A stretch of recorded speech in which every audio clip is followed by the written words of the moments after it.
Welcome, brothers and sisters, to the MeherBaba program. I'm Fred Stankus, along with my co-host Suhas Ginde, and we're in part 2 of the discourses by MeherBaba, and this particular discourse is God and the individual. And Suhas, where did we leave off from last week? We left off on a subchapter, separateness exists only in imagination, and I think there was a small paragraph before I finished. Maybe you want to give a background a little bit on the discourses. So basically we're discussing and talking about God and the individual. And where the discourses came from. Baba gave these discourses between the 20s, 30s, and the 40s, I believe. And these were written down and published in a magazine, a monthly magazine, called Meher Gazette. And then later on they were compiled and put in one book form. Three books. There were 3 books, separate small books, part 1, part 2, part 3, and they were edited by Don Stevens. But now this is a newer, it's the 7th edition, and it's all of the discourses put in one book form. Plus they expanded some of the ideas. Bringing us up, summarizing a little bit about the first part of our program from last week. Can you summarize what God and the individual basically... Well, God is basically the ultimate reality, and then because the individual, who is also infinite as God, is incorporated within the body, comes to identify himself as the mind or the body.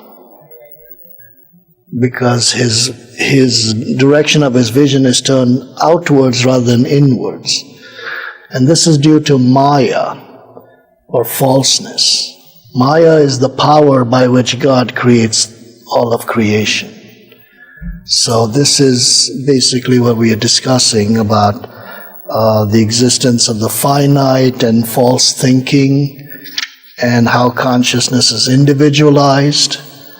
And then there's the separateness of all this imagination. It exists only in imagination. That's where we ended. Okay. So what I would like to do is just read a little of the last part of where we left off, sure, and continue. So where we left off, it said, even in its highest flight, it is a departure. Imagination is not a reality. Even in its highest flight, it is a departure from truth. It is anything but the truth. The experience the soul gathers in terms of the individualized ego is all imagination. It is a misapprehension of the soul. Out of the imagination of the universal soul are born many individuals. This is Maya, or ignorance. Then he goes on and says, side by side with the birth of the separate and limited individuality, there also comes into existence the objective universe. The objective universe is the environment. As the limited individuality has separate existence, not in fact, but only in imagination, the objective universe also has no independent and separate reality. It is the one universal self, appearing in the second role of manifestation through these attributes. When the soul descends into the domain of Maya, it takes upon itself the limitations of manifold existence. The self-limitation of the soul might be looked upon as its self-sacrifice on the altar of consciousness. Although it eternally remains the same infinite absolute, it suffers a kind of timeless contraction through its apparent descent into the world of time. Variety and evolution. What really evolves, however, is not the soul itself, but only the consciousness, which because of its limitations gives rise to the limited individuality. Well, Suhas, at this point, I'd like this to question. So, this evolution of consciousness, apparently, even though it is into the illusion, is necessary. Yes. It's necessary for unconscious consciousness to realize itself as conscious consciousness. That means it's like going from deep sleep through dreams to waking up. So, in essence, we are ignorant of our true selves. Most souls are. We don't know who we really are. We're projections of this. Right. And so we live in the ignorance, thinking we are who we are. But in essence, we're greater than that. We're not our mind. We're not our beyond body. that. We're beyond that. But the point of it is, most people, take their how many life people to in be the world real. would have a consciousness to understand their true self? Didn't you point out one out of a million? Well, one out of a million, according to Baba, seeks something external to his daily living. And then 1 out of a million of those people actually get on the path. So, safe, hypothetically, no one sought anything but to live in this great creation and enjoy it, live your 80, 90 years, pass on, come back in another birth, and But go. they don't know that. I know. Who? Just the people who pass on at 90 or whatever, as you said, They don't know. they what? don't know that they're going to come back again. Oh, I see. So they don't know that. We don't know that. So they live, be merry, and they're not worried. And go in the ground. They don't realize that.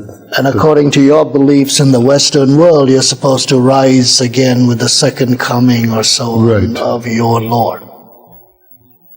So, Fairy tales. But that's what people believe, and that's fine too. This is what Baba is saying. A realized being is saying this, not a human being with our consciousness. so he's saying there is no death. There is no death. It's a total continuity of life. Death is a negative thing that cannot stop life from moving forward. The purpose of death is sort of like putting yourself at rest and then being reincarnated in another form to experience these sanskaras that limit us. We cannot realize ourselves in one lifetime, as you yourself said. It takes many lifetimes, millions of lifetimes, to realize, even to get on another level of involution. So the consciousness goes through all kinds of changes to awaken itself. And it has to. It's part of the process. So, here we come again to another chapter. It's another part called Triple Entanglement and Duality. The history of the limited individuality is a history of the development of a triple entanglement with mind, energy, and matter, body. Duality prevails in all these domains, and the soul gets entangled therein. Although it is in essence beyond duality. Duality implies the existence of opposites, limiting and balancing each other through mutual tension. Good and bad, virtue and vice are examples of such opposites. The ignorant soul enmeshed in duality is in the clutches of both good and bad. The duality of good and bad arises due to ignorance. Duality too. But once entangled with it, the soul comes under its sway. The soul comes under the sway of this duality, this and that, good and bad, pain and pleasure. During the evolution of the triple entanglement with matter, body, energy, and mind, the ignorant soul is continually in the grip of wanting. It wants the good and the bad of the gross world. It wants the good and bad of the subtle world. And it wants the good and bad of the mental world. And owing to this distinction of good and bad, wanting itself becomes good and bad. Wanting thus comes to be inevitably limited by the perpetual tension of the opposites. This gives rise to unending oscillation from one state to another without arriving at the unlimited state, which can only be discovered in the unchanging, eternal aspect of life. The infinite is to be sought beyond the domain of duality. See, it has to be beyond this and that. This becomes possible only when consciousness can emerge from the limited individuality by breaking through the barriers of sanskaras, or the impressions. We have seen that the possible field of consciousness is limited by the sanskaras. This limitation creates a division of the human psyche into two parts. One part falls within the range of consciousness, and the other part falls beyond it. The unconscious part is, in its full extent, is identical with the power that is behind matter. It is referred to as God by the orthodox religions. This ultimate reality, which is symbolically represented through such concepts, can be known fully only by bringing the unconscious into consciousness. An extension of consciousness consists in being conscious of that which was formerly a part of the unconscious. The progressive conquest of the unconscious by the conscious culminates in consummate consciousness, which is unlimited in scope and unhindered in function. Between this highest state of consciousness and the limited, though full, consciousness of average humanity, there are about 49 degrees of illumined consciousness. They mark the important stages of growing illumination, with a capital I.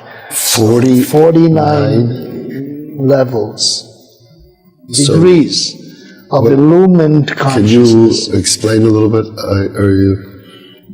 I've not got into this before, but according to Baba, he says between where consciousness and unconsciousness can merge together, there are like 49 degrees, different levels of illumination.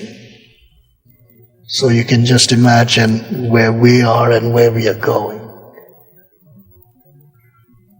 where we have to go. So when some people realize, oh yeah, I've experienced this great bliss and all that, then they haven't arrived yet. Because this is never-ending consciousness. Once you achieve this is not just like a glimpse. This is you're there. You're there, and you may get some glimpses of what the ultimate reality is, but it's not everything. The people that succumb to that and they begin to believe that they have become one with God, and then they're like false gurus and prophets that so-called lead people. But they're limited again because the consciousness is limited to a certain degree. The thing is, one should realize that unless one accepts that the universe or God is within every being and every creature and everything, and never ever, discriminates on anyone, he cannot really gain this knowledge. Yeah, but again, it takes time. It takes lifetimes, and it takes time to get to that level. And spiritual advancement, the next part, he says the gulf between the clouded consciousness of average humanity and the fully illumined consciousness of a perfect master is created by sanskaras that give rise to egoism. These can be removed through perfect character, devotion, and selfless service. These are some of the ways. We had talked about how do we get there. But the best results in this direction are attained through the help of a perfect master. Spiritual advancement consists not in the further development of consciousness, for it is already fully developed in man, but in the emancipation of consciousness from the bondage of sanskaras. That's an amazing statement. It's like freeing one from slavery. Freeing oneself from bondage. They called it the Emancipation Proclamation during Lincoln's time in slavery. And this is what is it called? The Emancipation Sanskaration? Yeah. No, I'm sorry. Emancipation of consciousness from the bondage of sanskaras. See, we are bound. The soul, which is eternally free, is bound. What is sanskaras again? They're impressions that are stored in the mind. And they create a cage or a barrier. And so you can't get out of that. You can't except by the grace of the perfect master. That's why it's so important to link oneself with... Well, let me just stop you here. If a person's watching this and saying, well, what does it mean to me to get freed from this sanskaras? I'm happy with what I'm doing in my life. Why do I have to go your way? Free means liberation, mukti. Well, what does that mean? I'm happy. It's liberation from the round of births and deaths, from reincarnating again and again. So you're not being born over and over again. Well, what if I like to? Then you're not on the path. Maybe you like this life, but you know this life has a beginning and an end. Ultimately, you have to bounce out of it in some way, shape, or form. There's no such thing as that maybe I don't like. People think that this is it. And that's fine too. But the sanskaras will drive one because they have to be experienced. And new sanskaras take form. Because when you experience a sanskara, new sanskaras are formed and they're stored again in the mind. So it's a never-ending process. So you're saying, say, a big criminal who is a mass murderer says, I'm going to take my life to pay back for all those that I killed. He committed suicide. Mm-hmm. Now, a lot of people think, oh, well, he committed suicide, so he's paid back himself. But no. Most likely he'll come because back. I think what happens then, according to Baba, is the sanskaras have to be experienced, but without the body as the vehicle. So these are disembodied persons or souls that have to experience the sanskaras, and that's how Baba talks about like ghosts and so on. These are people trying to get a body so they can experience the sanskaras. So they live very close to the area where they killed themselves. That's how people see ghosts. You see suicides do that. Suicides do that. Suicides are people who are without a body before their time has come. They haven't died a natural death. They either died by an accident or they took their own life. So there are like 4 levels of dying. You die naturally, or you either commit suicide, or you're murdered or killed in an accident, or something external. But the best way is to... natural. Because that's when your sanskaras don't need the body anymore. They're ready for a new body. Well, what you just brought up is what Baba talks about. It's a different lesson, but he describes death comes when your sanskaras are finished with this lifetime. In other words, if the impressions you've taken from one life to live through this birth are totally finished and you can't experience them anymore, your number's up. Because you can only experience in one lifetime what, I hate to use the word, but programmed to experience and impressions through that life. And once the life, has reached this point, that's why sometimes mysteriously a person in great form and shape and health at age 48 has a heart attack. And people always say, how could it have happened? And then when you consult with some spiritual seer or something, they say his impressions were finished. For this life. Yeah, but you see what I'm saying? Yes, of course. That's why some people may have, that's why when you see some children die at childbirth and so on, it may have been that soul committed suicide and that tail end of the portion of his life was abbreviated. So he had to take birth again and finish that portion that was left uncompleted. That's one of the explanations of Baba. So the portion of the life, when someone commits suicide that was not yet finished naturally. So he had 5 years. Maybe he had 5 more years to die a natural his death. Last life. He took his own life. He may be born into a family and die at the age of 5 or 6. I know, and the people say, why? Why? It's because when they understand in this context that this was a person who had probably not completed his natural course of life, he had to take birth again to finish that. And then there was no need for him to be around, so he had to pass on. This brings up the thought, can people pray for a particular soul to enter the womb of the wife so there'd be a great baby? Or that's beyond. That's talking about That's occult. That's going into superstition. Okay, all right. Sorry. To me, Maybe next time. yeah. So What's the next where one? are we? Where did I stop? Okay, here. Spiritual advancement consists not in the further development of consciousness, for it is already fully developed in man, but in the emancipation of consciousness from the bondage of sanskara. So it's freeing. Although in essence consciousness is the same in all the different states of existence, it can never be consummate unless it can reflect the knowledge of infinity without the least shadow of ignorance, and also cover the whole extent of creation, illumining the different spheres of existence. Now he talks about deep sleep. Every time you go to sleep, you're unconsciously united with the infinite reality. This unification involves the extension of unconsciousness over consciousness. It thus bridges over the chasm between the unconscious and the conscious. But being unconscious of this union, you do not consciously derive any benefit from it. This is the reason why when you wake up again from deep sleep, you become aware of the self-same humdrum individual, and you begin to act and experience exactly as you acted and experienced before going to sleep. If your union with the Supreme Reality had been a conscious union, you would have awakened into a completely new and infinitely rich life. See, when we go to sleep, we are unconscious of this union with the infinite. We are one with God when we go to sleep, but we are unconscious of this existence.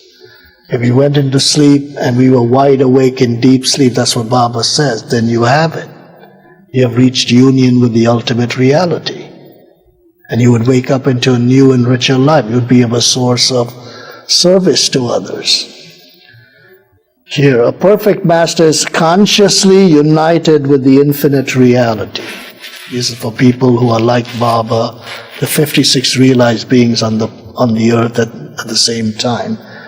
In his case, the chasm between consciousness and unconsciousness is bridged, not by the extension of the unconscious over the conscious, as with the person who enjoys deep sleep, but by the extension of consciousness over unconsciousness. The waxing and waning of consciousness is applicable only to the limited individual.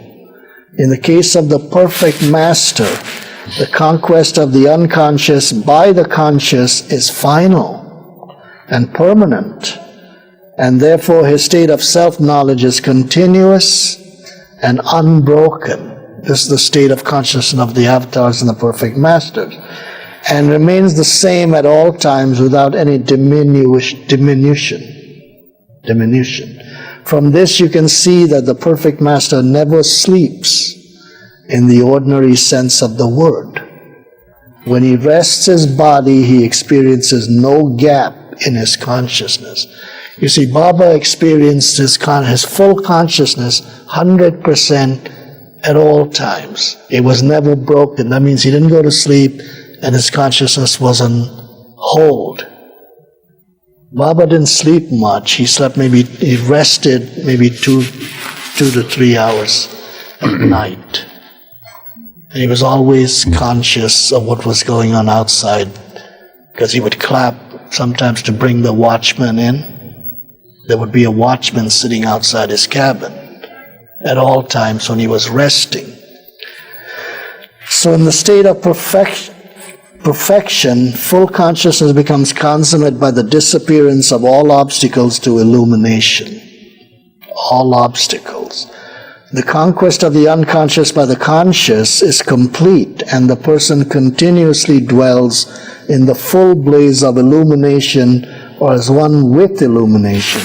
He becomes illumination itself. He becomes a light unto others. As long as a person remains under the sway of duality, as us, and looks upon manifold experience as being true and final, he has not traversed the domain of ignorance.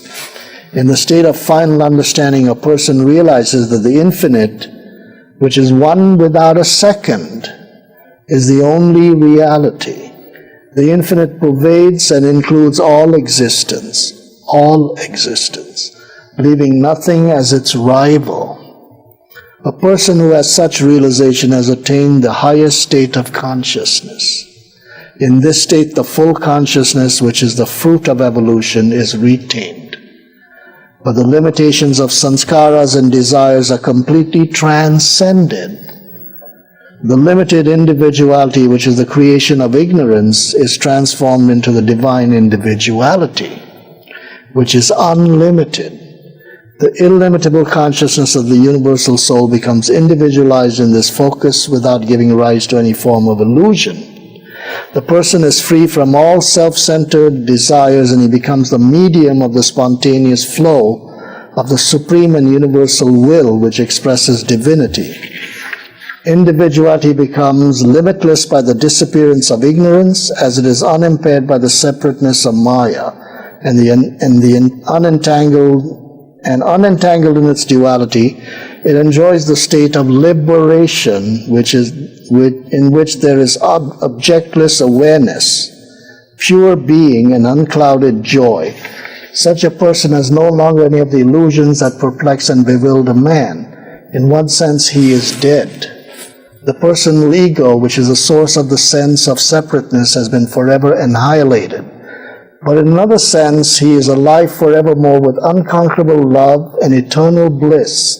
He has infinite power and wisdom, and the whole universe is to him a field for his spiritual work of perfection. Wow, what a great way to sort of wrap it up. That is the state of the avatar.